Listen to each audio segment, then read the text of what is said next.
So my name is Christopher Johnson. I've been here at the INL for 14 years. I have been on this training team for most of those 14 years. So we run these for 90 minutes, and as we run them, we try to give help as needed so that by about 20 minutes left, they have that case open and they can be successful.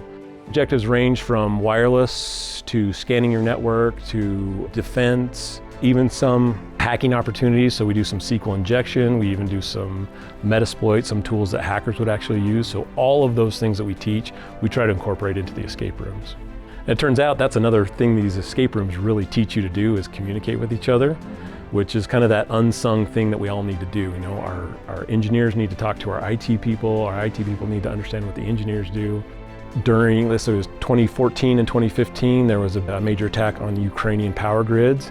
That affected our training. We started implementing what those attacks were, how they happened, and how to kind of mitigate those. So yeah, that definitely affected our training. So the first opportunity we had to mobilize this one, we went to hack the Capitol in Washington, D.C., and from there it kind of turned into a very successful opportunity to take the rest of these escape rooms on travel. So then we mobilized the rest of them, and the rest is history. We've been taking these all over the place.